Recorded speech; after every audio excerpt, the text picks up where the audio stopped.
444. Martin is in Huddersfield. I'm not sure what he wants to talk about. Let's find out right now. Hi, Martin. Hello, Steve. I'd like to talk about a curse. Is there such a thing as a curse, or is it just myth? Because I'm a schizophrenic, so I'm a little all over the place with this. But the theory that I'm trying to work on is man cursed to repeat what he's done before.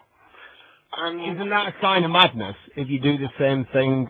Oh, no, not madness. I'm just saying I'm a schizophrenic. I'll be all over the place. But I'll try to keep it as simple as I can. Do you believe that man is cursed to repeat what he's done before? Because, it's like...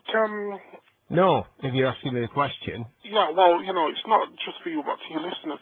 Because I do believe in curses, but is it psychological or is it fact? I'll tell you something. It's not fact.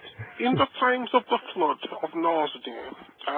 Noah? Noah's Ark. And the Ark, yeah. Yeah. Well, he had 3 sons, and his 3 sons became different coloured sons. One was black and white and Pakistani. Are you making this up? Does it actually say that in the Bible? Yes, it does. What I'm trying to say is, right, now, Noah got drunk one day, and the black son saw him naked, and he was laughing about him to his brothers. So Noah cursed his black son, because I am black myself, and he cursed him, and he says, because you laughed at me, you will serve your brothers, and there's a curse on you. Now, the Mormons, some of them believe that slavery times was because black people carry a curse. Now, the situation is right, Steve. Right, it's like... I was working down at a stream one day about 20 years ago, and I found this stick wrapped in white tape. I just looked up for it, and there it was. So I took it home and unwrapped this stick. A wooden stick? Yeah. What kind of tape? Masking tape. Now the thing is, I took it home and unwrapped it, and as I touched it, I could feel this energy going in my hand, right? And the situation is, this stick had marks on it. And then I looked at the stick and I thought, well, a big deal, what's this? So I looked at it for a while and decided to throw it away. But the thing is, Steve... Why did you take it home? I did take it home. Why? Why? Because I knew that it had been placed there for my benefit. But I didn't know what it was, you see. But going back to the stick, about 10 years after finding that stick, I decided to examine myself to think, well, what does... I knew what the stick meant. But I thought, well, it can't be so powerful to have an effect on me. So I examined myself, and on my foreskin, there's a hole that's been put there, and it was the same mark that was on the stick. So, because I am black, I'm thinking that God is saying the curse is either broken or lifted. Now, hold on a minute, Martin.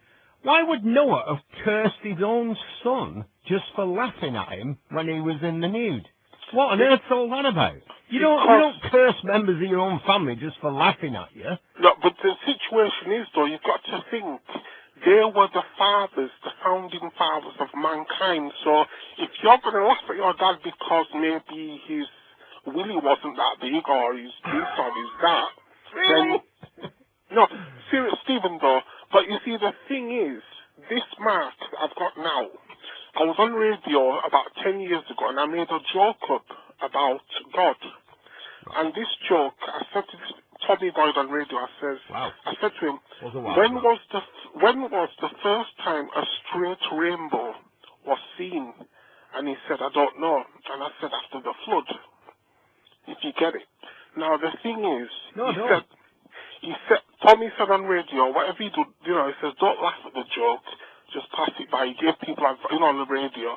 But you see, the reason I said that is because I feel curses are real, but then on the other hand, to laugh at Noah, it wasn't so much of a big deal because people laugh at God for certain reasons, but, God is... some people sterilize him and contain him and make him out to be this holy than thou God. My theory on God is that he does care. Well, if anyone's holier than thou, it's God. Yeah, but the thing is, though, you're not supposed to sterilize him and keep him pure, and you know, God is, if he didn't have feelings like us, why did he make us with the feelings that we have? But anyway, going back to curses. Well, what's the point? What's the point in praying to him? Because it obviously doesn't have no effect. If you look at the history of humankind, it's just a litany of pain and misery. So all those people that pray to God, you know, what's the point? Look at changing the subject slightly. Isn't there a football team that's supposed to have had a curse on it as well? I'm not sure. Yeah, I'm sure there's a football team. I don't know what it was. Manchester City, I would imagine. And they had to urinate in the corner of the football pitch to take the curse off. Yeah, it was City. Oh, it was. I think. No. And then the Kennedys, they had a curse on them, and a lot of them end up dying. No, they didn't. It's like people say there was a curse on the people who found Tutankhamun's tomb. One of them died, and then the problem with the people talking about the curse of Tutankhamun is that lots of people that were involved lived until they were 90 and died in their sleep in bed peacefully. It does not look to any sort of scrutiny. People keep repeating it over and over again, and eventually it becomes one of those things that people tell each other in pubs, and then all sorts of people start to actually believe it without looking at the facts. Do you think that man has a curse? There is a saying No, I don't. No, when you keep asking me about curses, no, I think it's stuff and nonsense, Martin. I think it's absolute nonsense and there is a beautiful one where it says the son will become the father, and the father the son. Now that is, you know, that if that's a curse, it's you know, because when I look at my dad, I'm becoming the dad, and he's becoming the son. You know, and well, that's Shakespearean, isn't it? You know, life is cyclical. The 7 ages of man. In the twilight of our years, we return to childhood. I'm familiar with that concept, Martin. Yeah. Anyway, you know, because I can't articulate what I want to say. It's just, you know, I'm not worried about curses, but you know, I do believe they don't exist. You don't think so? No, if I say yes again to this, no, I don't. Look at your generations, though. You know, I mean, there must be people listening now would have known people through the generations their family has come out. Like I've got schizophrenia. I got that from my mum, from my uncle. You know, when you look at generations down the line, there must be people listening who know families that have got some mysterious thing about them that. You know, could it have been a curse placed on the forefathers that has gone through the generations, like your bloodline and stuff? You know, you see, Stephen, are you still listening? Yeah. Yeah. Okay. Another thing I'll tell you about, which is very shortly, I won't be on long now. What do you want? You see, I've got, on my hand, I've got a mark on my thumb, a birthmark on my thumb. Yeah. And this birthmark, I've often looked at it, and I look at it now, you know, and, you know, but the funny thing is, Steve, I was in hospital 10 years ago with diabetes, and the nurse, about half an hour before I left the ward, totally left because it was time for me to leave the hospital, she was showing me how to use the needles. And I put the needle in me, and she says, yeah, that's the way you do it, or that's not, you know, and she was just messing, and she said, this is the way it's supposed to, you know, and she took the needle and pricked her thumb. Now, her thumb, and I've got this black mark, birthmark on my thumb, is it the curse that's been put down through the generations? It makes you wonder, doesn't it? Huh? No, it's just a birthmark. Okay, I'll take your word for it. All right, thanks, Martin. Bye.